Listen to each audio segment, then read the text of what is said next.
Nos últimos anos, o conceito de Corporate Venture Capital, CVC, tem ganho destaque nas empresas brasileiras, representando uma evolução significativa no ambiente de investimentos e inovação corporativa.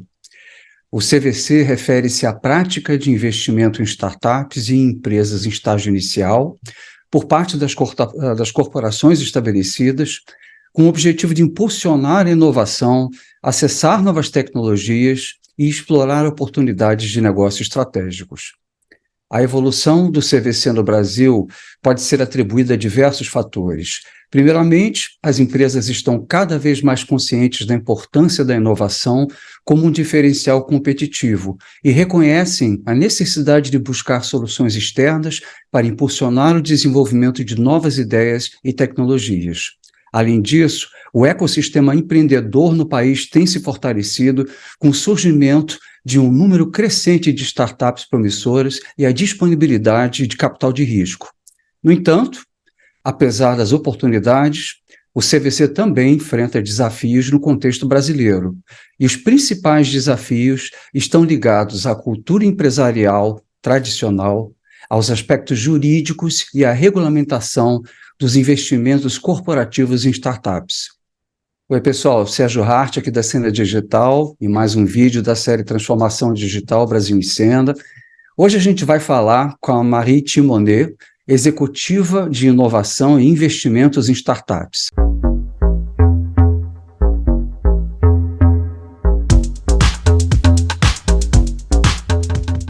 A Marie é formada em administração e marketing, tem MBA em marketing na França, já foi empreendedora, tendo fundado algumas startups e participado de outras.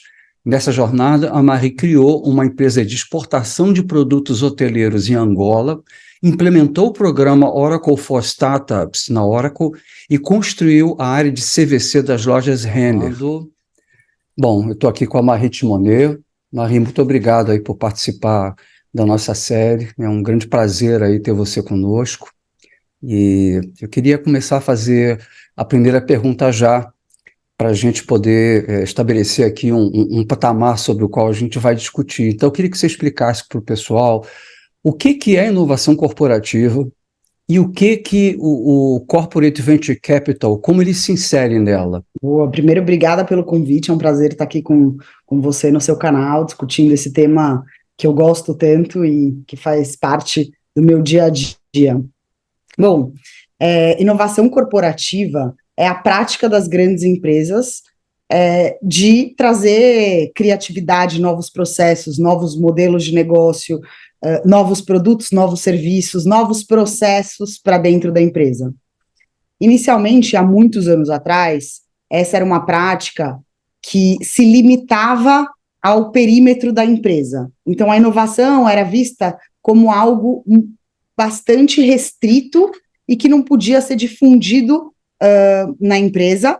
Então, era basicamente a área de P&D, Pesquisa e Desenvolvimento e Marketing, que pilotavam esse processo. Sim. Com o advento cada vez maior da tecnologia e o dinamismo do mundo e de novos modelos de mercado, novos modelos de produto e serviços que a gente vê nascendo, ficou muito raso e muito moroso o processo de inovação corporativa ficar limitado apenas no perímetro interno. Então, nasceu o conceito de inovação aberta, que é o que a gente fala de Open Innovation, em que a corporação passa a inovar através de ferramentas externas, trazendo o melhor know-how e potencial de fora para o seu processo criativo de desenvolvimento. E aí, como você bem comentou, o Corporate Venture Capital é uma das ferramentas possíveis no processo de inovação, mas ela pode começar muito simples, como, por exemplo, você entender uma dor latente da sua área logística, que eu vou só ilustrar um exemplo, de entregar a mercadoria mais rápido para o seu cliente e dar visibilidade para ele aonde está na jornada de entrega o produto que ele consumiu. e que talvez hoje a sua empresa demore mais tempo para fazer isso é um diferencial competitivo, entregar mais rápido.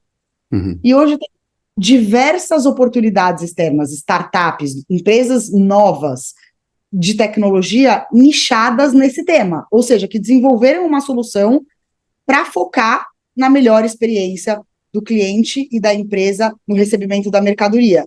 Então, ao invés de desenvolver uma solução interna, hoje é possível contratar uma startup para fornecer esse serviço. Então, o processo de inovação corporativa, ele vai desde uma prova de conceito, que é, tem um risco, porque eu não sei se essa solução realmente me atende, então eu vou testar ela num escopo pequeno e seguro, e ver se ela funciona. Funcionando, eu contrato, não funcionando, eu busco outra, até o ápice do que a gente chama de processo, que é criar um Corporate Venture Capital, que é um fundo de investimento em participações minoritárias de uma corporação em startups. Para que essa criação, né? Para que eu vou investir em startup? Porque essa é uma ferramenta que permite à companhia acompanhar e fazer parte das maiores mudanças que amanhã podem impactar o negócio dela. E isso cria uma mentalidade dentro da companhia e novos processos de consumir e participar desse desenvolvimento que criam inerentemente uma vantagem competitiva e cultural para essa empresa se preparar para os novos desafios que o mundo traz numa velocidade cada vez maior. Então, nada melhor do que você ter essa inovação aberta para você saber quem está fazendo o quê e você absorver isso, né? Você consumir isso. E por falar em rapidez, como é que você está vendo o crescimento desse modelo no Brasil? Você acha que já pegou, já tá bombando ou ainda está engateando? Boa.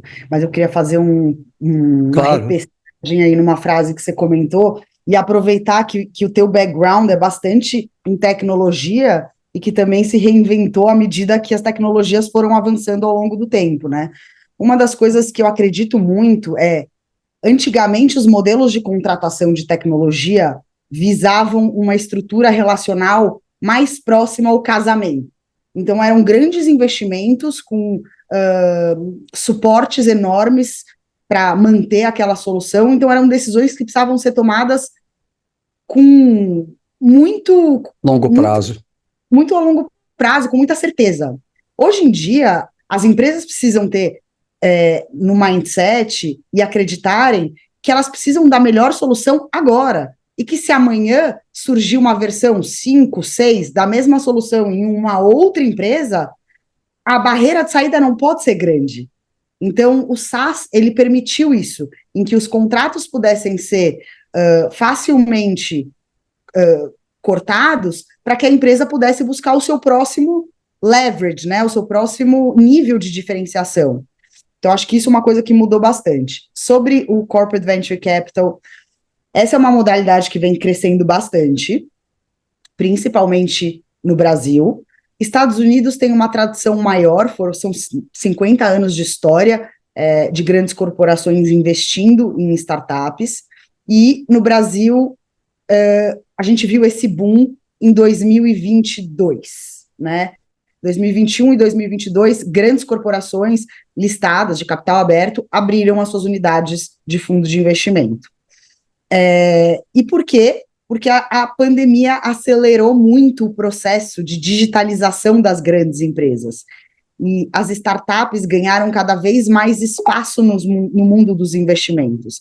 Então, do ponto de vista financeiro, até porque a situação macroeconômica era diferente da atual, em relação a juros, era um investimento que valia muito a pena, e do ponto de vista estratégico, é a ferramenta dentro do universo de possibilidades da inovação que permite à empresa a trazer diferenciais competitivos, vantagens competitivas para dentro da sua companhia.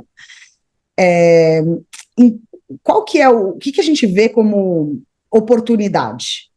As empresas capitalizadas que comprometeram capital para essa disciplina, elas têm um dinheiro que a gente chama de dry powder alocado para investir. Os venture capitals, que são os outros players que também jogam e investem no capital de risco, estão sofrendo mais para captar recursos. Então, é um fato que as corporações ganham mais espaço nesse momento. Mas o grande desafio das corporações é entender o jogo de investimento, que, ainda que se tenha particularidades semelhantes ao M&A, porque existe uma análise financeira, é uma transação, o jogo é completamente outro. É como a gente jogar vôlei na quadra de basquete. Os dois esportes exigem bola, mas as regras são completamente diferentes. Então, na minha visão, o sucesso do Corporate Venture Capital no Brasil, ele vai se dar com a conscientização das corporações de usarem essa ferramenta de forma estratégica para dentro do negócio e usando as melhores práticas de investimento para garantir o acesso aos melhores empreendedores e às melhores tecnologias, criando um ciclo virtuoso com o ecossistema, e não um ciclo vicioso, onde, a partir de regras mais de aquisição, de controle disfarçadas em investimento, o acesso aos melhores empreendedores e tecnologias não aconteçam, porque isso vai acabar diretamente com os venture capitals. A gente estava conversando antes também sobre essa questão, né, do crescimento disso no Brasil. Mas uma coisa que volta e meia eu ouço muito, e não só pelas CVCs, são problemas que você tem das corporações, né, das empresas incumbentes aí que têm, sei lá, 100 anos, 300 anos, né, trabalhar com startup. Então, eu acredito que hajam desafios também aí bastante grandes para as empresas, principalmente no Brasil, que não tem a tradição americana. O que você pode dizer para a gente aí sobre os maiores desafios que a corporação tem e o que ela tem que tomar cuidado nesse aspecto? Excelente pergunta. Olhando até, fazendo um paralelo com o meu background, então eu fui parte da minha carreira empreendedora e parte da minha carreira corporativa, eu consigo fazer muito a tradução de linguagem entre os dois mundos, porque ela não é óbvia e não é fácil. Mas o desafio, ele é basicamente um desafio cultural. Enquanto a corporação, ela tem capital, robustez, produto estabelecido no mercado, clientes, ela conquistou o seu espaço, a startup, ela tem uma estrutura super enxuta, e ela está na corrida para conquistar o espaço dela. Então, essa conexão entre os dois mundos, ela pode ser muito poderosa, porque ao mesmo tempo que o empreendedor consegue adquirir conhecimento do lado da corporação, ou seja, tudo aquilo que ela já passou pode acelerar muito o aprendizado desse empreendedor nessa jornada, do lado da corporação, ela consegue entender como se trabalha mais ágil, como que culturalmente se permite o erro, porque se você não errar, você não está tentando bastante, não tem mágica, impossível só acertar. Você não está chegando no limite, né? O processo de erro, ele faz parte da inovação. Claro, assim, nenhum erro irresponsável, mas é preciso testar para ganhar conhecimento e acertar mais. Então, são mindsets diferentes, muito complementares, mas que trazem para a companhia uma musculatura maior para os desafios que o mercado vem trazendo através das inovações e disrupções até de muitos deles. Você também tinha falado que, e aí eu queria que você explorasse um pouco mais, sobre a visão que as empresas têm, né, principalmente em função da demanda dos acionistas, do imediatismo, e como que isso conflita com o conceito de uma CVC. Fala um pouco para a gente sobre isso. O CVC, ele é uma estratégia de longo prazo. Então, só para ilustrar um pouco como é que funciona o ciclo de investimento de um fundo, seja ele um venture capital ou um corporate venture capital. Um fundo, ele tem mais ou menos 8 a 10 anos de vida. Então, os primeiros 4 a 5 anos são dedicados a investir.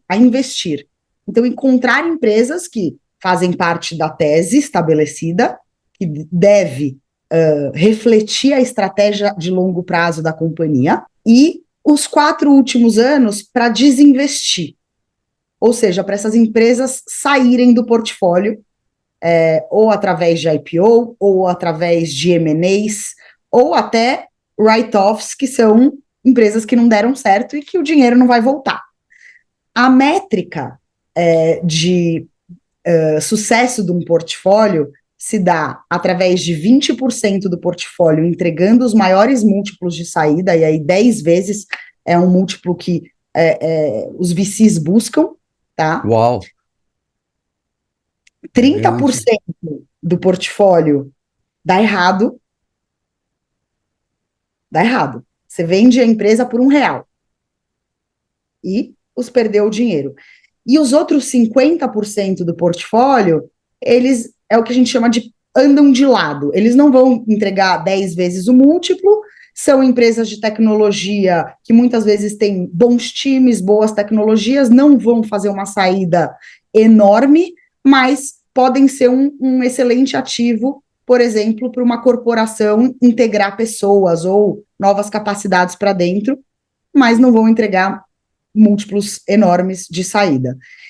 Então, é um período longo. Talvez a primeira ou a segunda startup investida de um fundo, ela vai fazer parte dos 30% que vão dar write-off, e a oitava vai ser uma das 20% que vão entregar 10 vezes.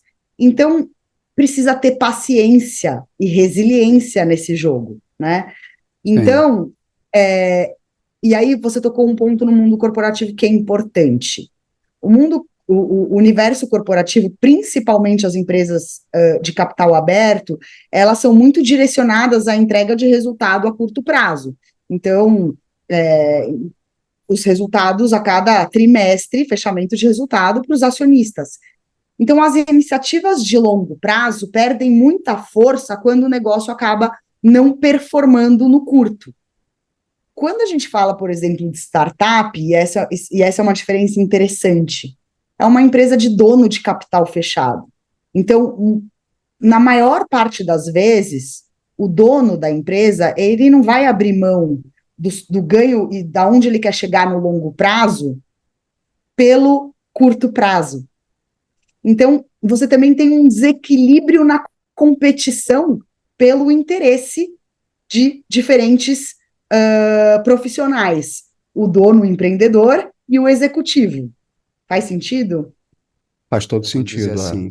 Agora, eu queria que você contasse para a gente um pouco alguma jornada específica que você tenha vivido recentemente, né? Como é que foi o processo de criação, o resultado, as métricas que você conseguiu obter, para que o pessoal possa ter uma visão um pouco mais concreta de como funciona esse ciclo de vida. Boa, vou contar. Só vou fazer um comentário a respeito da tua fala em relação aos executivos. Isso também está acontecendo nos conselhos de administração. Os próprios cursos que preparam conselheiros hoje trazem cada vez mais conteúdo e visão de inovação, porque ela está intrinsecamente ligada ao negócio e à própria tecnologia. Exatamente. Na verdade, inovação e tecnologia são enablers de uma estratégia, né? E não o contrário. A estratégia, ela sempre precisa estar muito clara para que o que vai sustentar possa ser colocado. E a inovação, ela não é só um jogo de longo prazo. Ela também entrega e deve entregar resultados a curto prazo. Porque, senão, fica muito difícil da gente tangibilizar. Eu vou contar um pouquinho da experiência dentro da Lojas Renner, que foi a minha última passagem, da qual eu tenho bastante orgulho de tudo que a gente criou juntos, e foi uma visão que olhou bastante curto, médio e longo prazo, sobre 3 principais esteiras de atuação e pilares de inovação. Então, dentro do pilar de parcerias comerciais, a área tinha muito a demanda de conversar com as áreas de negócio e com todas as business units do grupo para entender quais eram as dores mais latentes de negócio que poderiam ser resolvidas através de novas tecnologias ou startups.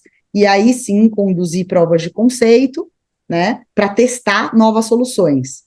Então, esse pilar, como é que ele acontecia? De uma forma, vamos dizer assim, reativa. Então, a área tinha essa conexão, a área de Business Development e Open Innovation com todas as áreas da empresa, identificava essas dores, fazia um searching no mercado, procurava startups através de parcerias múltiplas, nacionais e internacionais, que endereçassem essa dor.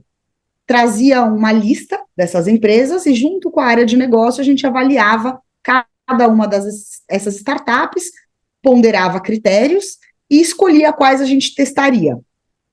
Nesse processo, tudo partia de um business case.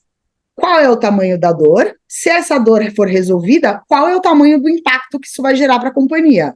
E, claramente, quanto custa essa solução e quais são os esforços para integrar isso num momento de parceria. Mas o teste era sempre, a gente sempre priorizava algo de menor escopo para ter velocidade para dimensionar a capacidade de resultado. Mas também existia o processo ativo. Então, uma área de inovação, ela precisa estar sempre com as antenas ligadas. Sim. Então, e se conectando no mercado. É uma área que ela é muito relacional. Quanto mais startups a gente conhece, mais a gente aguça o faro para entender se aquilo tem potencial para ser um bom negócio ou não. Então, nesse processo de conhecer o ecossistema nacional e internacional, a gente tinha contato com muita tendência, que muitas vezes as áreas não necessariamente estavam procurando, mas a área tinha o papel de apresentar a oportunidade e buscar um sponsor que acreditasse que aquilo valeria a pena testar. Claro, também sempre construindo o business case. O desafio ali era que não necessariamente essa tendência encontrada era uma demanda prioritária da área. Então, como equilibrar e fazer acontecer é o grande desafio do dia a dia de uma área de inovação. Bom, nesse caminho, foram mais de 600 startups analisadas durante 2 anos e meio pela área, 25 provas de conceito e mais de 15 parcerias estabelecidas com startups. Então, é um número bastante expressivo quando comparado com outras grandes empresas, e isso demonstra a capacidade dos executivos se abrirem a essas novas oportunidades, que eu acho que tem um viés cultural e organizacional muito importante nesses números. Do outro lado, a gente já tinha muito desenhado a estrutura e o planejamento estratégico da companhia e aumentar a capacidade, né, o addressable market da Renner de venda de produto para revenda de produto, então fornecer um novo serviço para os clientes era algo que fazia parte desse desenho estratégico. O mesmo para oferecer um nível de entrega e satisfação de compra para os nossos clientes. A partir desses dois drivers, a área também fez o sourcing, né, foi buscar startups que entregassem esses desafios. Então, com isso se deu a aquisição da plataforma Repassa, de second hand, venda de roupa usada, em que a Renner já era uma das principais marcas dentro da plataforma, e da Uelo, que é uma solução de last mile, focada na última milha. Nesses dois casos, foram aquisições 100%. As duas empresas passaram a pertencer ao grupo da Lojas Renner S.A.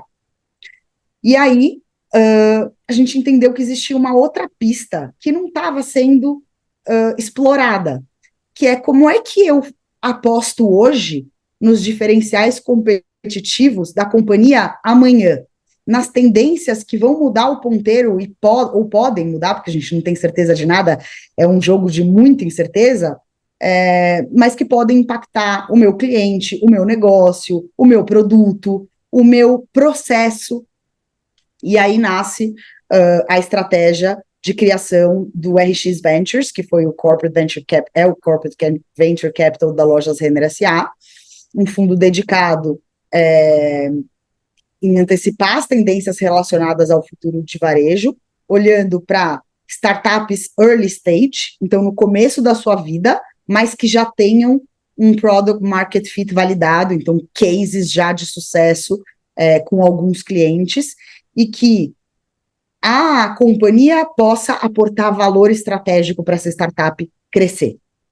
E isso pode acontecer de diferentes formas, desde o know-how dos nossos executivos a favor dos empreendedores, testes nas nossas lojas e operações, enfim, colocar os ativos da companhia a favor do crescimento dessas empresas.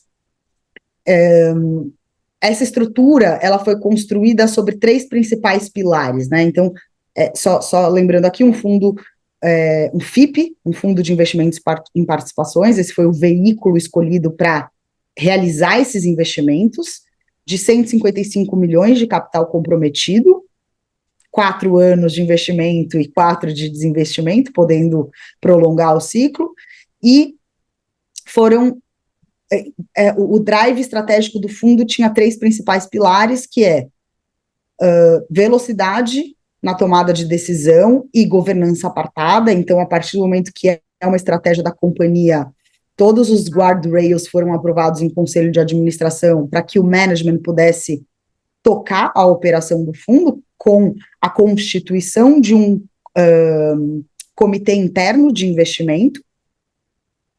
Depois, ser mais VC do que si, e daí essa brincadeira, ela remete às condições de investimento. Então, é um fundo focado em participação minoritária que quer ver o ativo crescer. E para ver o ativo crescer, o contrato com o empreendedor, ele é como o do Venture Capital. Ou seja, é um fundo que não prevê uma aquisição futura num contrato inicial. A participação, ela é de um sócio minoritário, aportando valor estratégico. E o terceiro era co-investir com os melhores venture capitals, porque eles têm uma presença já muito forte no mercado e dominam esse mercado há muito mais tempo. Então, unir e coexistir o expertise de investimento com o conhecimento de indústria é muito mais poderoso para o empreendedor. E aí foram feitos 3 investimentos públicos. Um é a Logstore, que é uma startup que cuida do ship from store. Então, ela recebe o pedido do e-commerce e entrega para a loja mais próxima do cliente fazer o picking e o packing do produto e separar ele para o last mile, para a última milha, que pode ser desde um motoboy até o próprio cliente retirando em loja. Pick up in store. Exato, o pedido comprado. A segunda é a Clave, que é uma startup focada em Open Finance, um mercado super novo, e que foi muito gostoso estudar todas as dúvidas para onde esse mercado vai, mas a Clave é uma empresa especializada em dados. Então a gente fala muito dos dados como sendo o novo petróleo, mas de nada adianta o petróleo se você não transforma ele em gasolina. Então, o expertise realmente da Clave é esse saneamento de dados para fazer com que os dados se tornem informações aplicáveis ao negócio, através do Open Finance. Foi um investimento feito junto com a Vivo Ventures, o BV e a Iporanga Ventures, que é um outro fundo que tem bastante representatividade no mercado. E o terceiro foi um investimento feito nos Estados Unidos, numa startup Deep Tech, ou seja, com uma profundidade em desenvolvimento de tecnologia de produto muito especializada, tem mais de 10, 15 patentes. Que ela faz? Ela aproveita do investimento de grandes varejistas já feitos no RFID, que é uma tecnologia que possibilita com que a gente identifique cada SKU único, né? Então, uma mini etiquetinha. Todo mundo que compra roupa nos grandes varejos como Renner, Zara, acho que até a própria C&A, tem uma etiquetinha ali grudada na peça que é de metal e que faz com que a operação consiga identificar aí cada peça. Bom, a Radar criou um hardware que une computer vision para colocar dentro das lojas e que possibilita identificar um SKU único a cada 60 segundos dentro da loja. Então, trazendo aqui só uma jornada para ilustrar. Imagina que o Sérgio chegou na loja, vai na pilha de camiseta, de polos azuis, e não acha o tamanho M. Tem o P, tem o G, tem o GG, tem o PP, mas não tem o M. Aí o Sérgio vai pedir ajuda para algum colaborador que vai identificar se aquela peça existe dentro da loja. Puxa, ele identificou, mas cadê a peça? Ela pode estar no estoque, ela pode estar no provador, ela pode ter caído atrás do caixa. Então, até o César, até o colaborador achar a peça para o Sérgio, pode ser que o Sérgio tenha desistido da venda. Então, essa tecnologia promete acelerar muito esse processo e incluir novas ondas de desenvolvimento, ou seja, identificar o produto, o cliente, porque se o Sérgio se logar no aplicativo, eu consigo saber que o Sérgio pegou a Polo Azul, e as outras peças que o Sérgio também não comprou, o que ele comprou, o que ele não comprou. E diminuir as barreiras ainda mais do mundo online para o mundo offline, tornar o omnichannel cada vez mais real. E nesse sentido, para a gente finalizar o nosso papo, o que você diria assim, o que você consideraria os fatores mais críticos de sucesso, né, para uma corporate venture capital? Eu acho que, fazendo até um preâmbulo do que você trouxe, né, muitas empresas olham para o corporate venture capital como sendo um P&D, né, um processo de pesquisa e desenvolvimento mais rápido, mais ativo e que envolve menos dinheiro, né? Então, pode também ser olhado dessa forma. Eu acho que o fator mais crítico para o sucesso de um corporate venture é, em primeiro lugar, ele ter o commitment do alto nível executivo.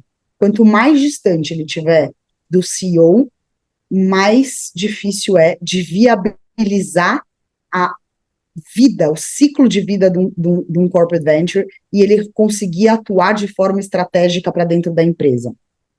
Depois, entender que é um jogo de longo prazo. Então, a gente conseguir ver write-offs no meio do caminho, entender que amanhã uma startup vai ter 4 meses de caixa, mas que talvez ela vai dar a volta por cima. Então, lidar com essa dor de barriga do mundo empreendedor diferente de como a gente olha o mundo corporativo. E saber que esse é um processo que ele precisa estar apartado o suficiente para ter velocidade e autonomia e próximo o suficiente para gerar valor para as áreas.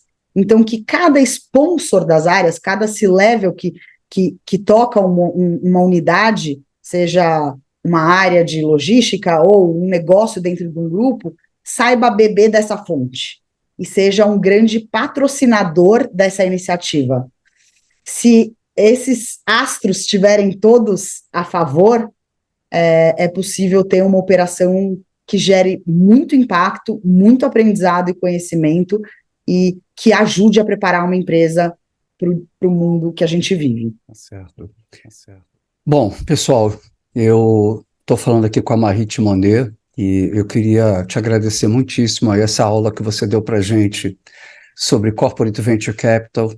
Eu tenho certeza que o pessoal vai aproveitar muito esse vídeo várias vezes, porque é um assunto muito pouco discutido de forma ampla, né? Só alguns poucos iniciados, né, têm acesso a isso. Então, eu queria realmente reforçar aí o meu obrigado a você.